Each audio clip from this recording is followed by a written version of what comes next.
बिस्मिल्लाहिर्रहमानिर्रहीम। अस्सलामुअलैकुम। शेख फूड देसी किचन व्लॉग में आप सबका वेलकम। उम्मीद करती हूँ कि आप सब खैरियत से होंगे, खुश रहें, आबाद रहें और दुआओं में याद रखें। तो बिस्मिल्लाहिर्रहमानिर्रहीम। आज जो मैं आपके साथ रेसिपी शेयर करने जा रही हूँ, ईद स्पेशल सेवइयों की रेसिपी है।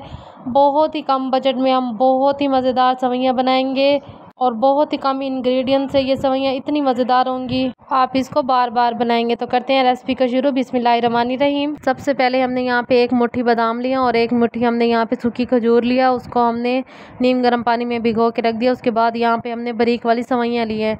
ये ईद के सीज़न में मार्केट से आपको बासानी मिल जाएंगी। यहाँ पे हमने एक छोटी कटोरी यहाँ पे हमने सेवइयाँ लिया। उसके बाद यहाँ पे हमने एक बर्तन लिया। बर्तन आपने खुला ही लेना है और उसके बाद ये सेवइयाँ हमने इसमें शामिल कर दी हैं और फ्लेम हमने ऑन कर देना है और इसी फ्लेम पे ही हमने बगैर घी के इसकी अच्छी तरह से भुनाई कर लेनी है। जब इसका कलर अच्छी तरह से चेंज हो जाएगा और बड़ी प्यारी सी खुशबू आने लग जाएगी तो उसके बाद फिर हम इसको एक अलग से प्लेट में निकाल के एक साइड पे रख देंगे। उसके बाद यहाँ पे हम बॉयल हुआ 3 पाव मिल्क लेंगे, उसको हम एक साइड पे रख देंगे। उसके बाद जिस बर्तन में हमने सेवइयाँ अच्छी तरह से भुनी थी उसी बर्तन में हम 3 टेबलस्पून चीनी के शामिल कर देंगे। चीनी आप अपने टेस्ट के मुताबिक कम या ज़्यादा कर सकते हैं और चीनी का हम अच्छी तरह से कैरेमल बना लेंगे। जब इसका कैरेमल बहुत ही प्यारा सा बन जाएगा, कलर बड़ा प्यारा सा आ जाएगा, तो उसके बाद फिर हम इसमें दूध शामिल कर देंगे। जैसे जैसे दूध बॉयल होना शुरू हो जाएगा, जो चीनी चिपकी हुई थी कैरेमल में वो अच्छी तरह से घुल जाएगी। आपने परेशान नहीं होना और इसका बड़ा ही प्यारा सा कलर आ जाएगा। फिर उसके बाद हमने इसमें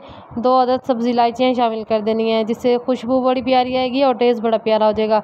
जब दूध अच्छी तरह से बॉयल होना शुरू हो जाएगा और तमाम चीनी अच्छी तरह से घुल जाएगी, फिर उसके बाद जो हमने सेवइयाँ भुनी थी वो हम इसमें शामिल कर देंगे। 5 से 10 मिनट तक हम इसको लो टू मीडियम फ्लेम पे बनाएंगे और ये बिल्कुल अच्छे तरीके से पक जाएंगी और बड़ा ही प्यारा सा कलर आ जाएगा और टेस्ट भी बहुत लाजवाब हो जाएगा। जब सेवइयाँ अच्छी तरह से गल जाएंगी फिर उसके बाद यहाँ पे हमने 2 टेबलस्पून अरारोट लिया, उसको हमने पानी में मिक्स करके वो हम इसमें शामिल कर देंगे और जिससे हमारी सेवइयाँ बहुत ही गाढ़ी हो जाएंगी और बहुत ही लाजवाब इनका जायका हो जाएगा।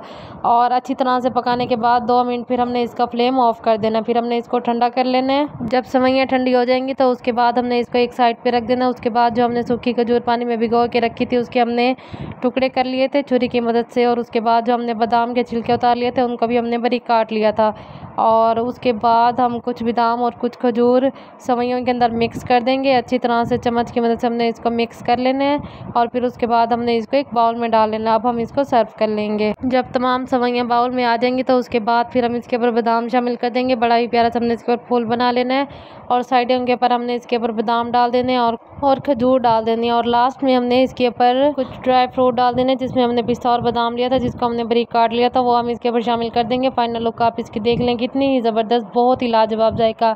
Sheikh food Ramzan special, Eid special में आपके साथ बहुत नई और अच्छी रेसिपी शेयर कर रहा है। आपने शेख फूड को लाजमी सब्सक्राइब करना। वीडियो पसंद आई तो चैनल को ज़रूर सब्सक्राइब कीजिएगा, वीडियो को लाइक कर दीजिएगा और एक प्यारा सा कमेंट कर दीजिएगा। शुक्रिया।